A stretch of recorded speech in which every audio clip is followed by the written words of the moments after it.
Yo, brothers, Don. Family here. We are the Soul Brothers, back up in it with another episode in the Versus series. This time we're putting toe-to-toe the PG2 by Nike versus the Nike Hyperdunk X, or 10 if you guys want to call it that. Or 2018? Or 2018, yeah. So $130 versus $110. Both lows, both pretty good performers. Jesus. But yeah, there's pretty similar. We can't talk. This is rough, man. Simmer. Should we just end this? Oh my god. What are we talking about here? What's better? What is more better? What is better? Yeah, they're both lows. They're both fairly cheap, and they're both good performers. Yes, there we go. So let's step right into the traction. Tracciones. So actually very similar, like super thin rubbers, very pliable, very wavy, and what is better? So on a clean court, I would say the Hyperdunk is better. You know, it has a harder stop. The solid rubber on the PG2 is way better, or like a good amount better than the translucent, but it's still like not a great like bite, you know. But you never really slip out. On a dusty setting, I would say, I mean, the Hyperdunk picks up a good amount of dust, and when there is dust present, you're gonna be sliding around just a little bit. The PG2, I don't know. It's like even when it's on a clean court, it's not a great bite. Also on a dusty court, it's not a great bite. So I don't think on a dusty setting it was worse than on a clean one, right? Yeah, I mean, also, I mean, they're both really soft. Yeah, so I mean, outdoor use, I don't think. I mean, I think the PG2 is a little bit thinner and a little bit softer, but still. But it's almost deeper. It is a little deeper, it looks like. So I feel like they're both pretty bad on outdoor use, or even just durability wise on indoor, because on indoor courts it's fraying off. So, but overall, both of them are not top level traction. Yes, but on a clean court, I would say go with the Hyperdunks. On a dusty court, maybe the PG2 is just a little bit if you don't like wiping. But for me, I would choose the Hyperdunk because All right, moving on to the cushion. The cushion, it's Phylon in both of them.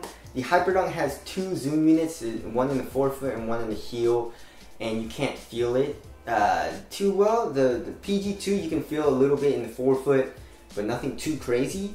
But also the heel is dead ass. In the PG2. The PG2 sucks in the heel.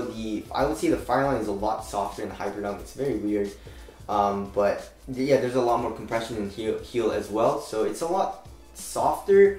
And so impact protection seems to be a little bit better in the Hyperdunk.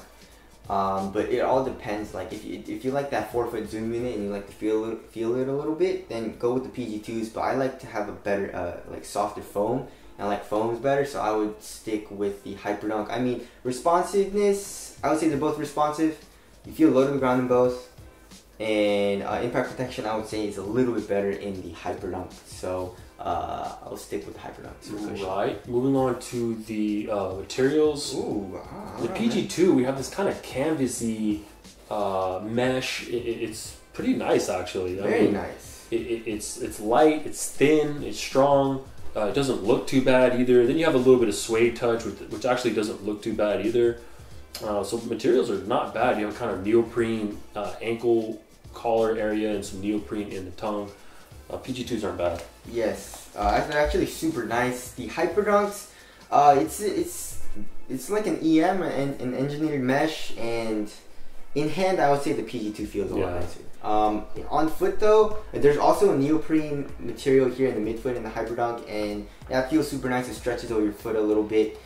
On foot though, I would say they feel very nice. They feel equally nice on foot. Like super thin, conforms to your foot, very very soft on your foot, very cozy fit as well. So on foot, I would give it a tie. In hand, I would give it to the PG2s. There is a useless Achilles pillow here in the Hyperdunk. I mean, they literally just took stitching. Yeah. They made it look like there was a pad, but it's just a little bubble. So I don't know what that is, but the PG2 has better Achilles pillows. Yeah, real Achilles pillows. Yes. Which feels a little bit nicer on the Achilles. So we'll give a slight edge to the PG2s. Alright, moving on to the fit. The fit, they're both super nice. Go true to size with the PG2s. Go half a size down for the Hyperdunk is what I did. It runs a little bit long. Width-wise, I would say they're around the same, slightly narrow. And yeah, they're just both cozy. I love that neoprene booty that they have in both of the shoes. It's a little different, like it's more in the ankle collar for the PG2s, and it's in the midfoot for the Hyperdunks, but I mean, it just stretches over your foot, and fit is amazing in both. So I give that a tie. Right. Let's talk support and lockdown. Support and lockdown, I would give it to the PG2s because I didn't have any issues with lateral containment.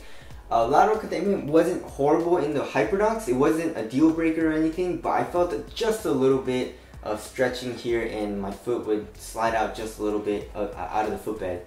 So the PG2 is a little bit better in lateral containment. Stability seems pretty good in both. Yes. I haven't tested the 10s, but in the PGs they're not bad. Both these shoes have an outrigger. Very sharp outrigger. Yeah, pronounced outrigger, so that's good. Yes. Moving on to weight.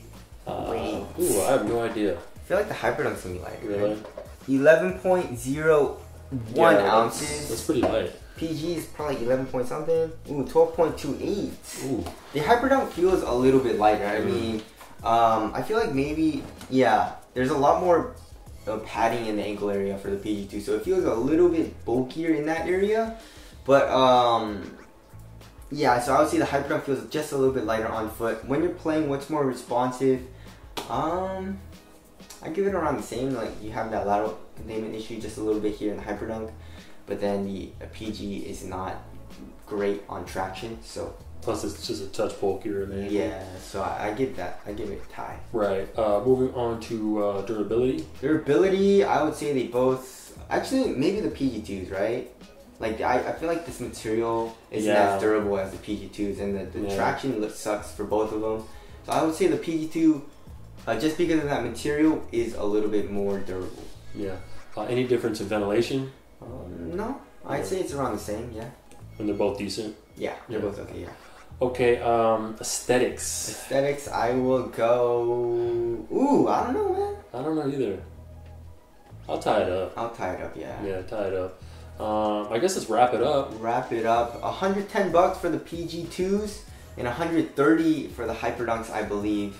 Unless they change it, it's not out yet. So, but the high might be a little more. I feel like 140. Yeah. If they have an elite or a Flyknit version, it'll probably be like a lot more expensive. Yeah. But what performs better? I would say I like playing the Hyperdunks just a little bit better, just because of that traction. But and also that lateral containment wasn't a huge issue for me. I just had it a little bit, so I would prefer the Hyperdunks just a little bit. But the PG2 is still a great option. If you have, or if money is an issue for you, go with the PG2s, but I would lean toward the Hyperdunks just a little bit. So righteous. That's it. Hope we helped you guys out. Soul Brothers, we'll catch you in the next one later. Peace.